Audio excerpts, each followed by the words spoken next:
प्राचीन काल में एक विशाल और समृद्ध राज्य था, सौर्यगढ़।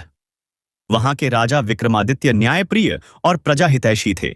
उनके पास सब कुछ था, पर एक चिंता हमेशा उनके मन में रहती थी।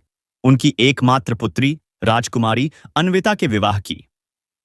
अन्विता केवल बुद्धिमान और पराक्रमी ही नहीं थी, उसका सौंदर्य अनुपम था। उसका मुख चंद्र शरद पूर्णिमा के चांद के समान उज्ज्वल था। उसकी बड़ी बड़ी आंखें कमल दल सी कोमल और गहरी थीं।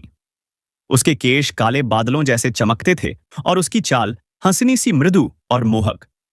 उसकी मुस्कान इतनी मनोहर थी कि मानो बंद कली पर पहली ओस की बूंदें चमक रही हों। राजमहल में जब भी वह आती, ऐसा लगता जैसे संपूर्ण वातावरण सुवासित हो गया हो।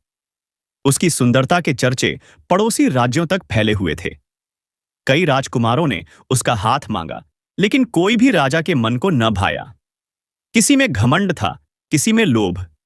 राजा चाहता था कि उसकी पुत्री का विवाह ऐसे व्यक्ति से हो जो बलवान हो, बुद्धिमान हो और करुणा से भरा हो।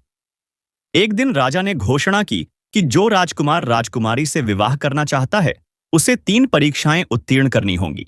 पहली, हिमगिरी की छोटी से स्वर्ण ध्वज लाना। दूसरी, शास्त्र और नीति से जुड़े कठिन प्रश्नों का उत्तर देना। तीसरी, प्रजा की पीड़ा को समझकर उसका समाधान करना। घोषणा सुनकर दूर दूर से राजकुमार आए। पहली परीक्षा में कई हार गए। जिनमें बल था, उनमें बुद्धि नहीं थी। दूसरी परीक्षा में जो सफल हुए, वे तीसरी में असफल हो गए, क्योंकि उनमें करुणा का अभाव था। इसी भीड़ में एक साधारण वस्त्रधारी युवक आया, आर्यन।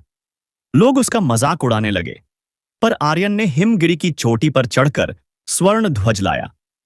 दूसरी परीक्षा में उसने नीति और धर्म पर ऐसे उत्तर दिए कि विद्वान भी चकित रह गए।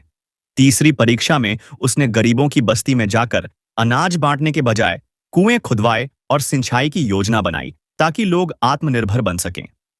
राजा ने यह सब देखा और समझ गया कि सच्चा वर वही है जो दूसरों के लिए जीना जानता है। राजकुमारी अन्विता ने भी हर्षपूर्वक आर्यन को अपना जीवन साथी चुना। धूमधाम से विवाह हुआ। बाद में राजा ने राज्य उन्हें सौंपकर वनवास ले लिया। अन्विता और आर्यन ने मिलकर राज्य को और भी समृद्ध बनाया।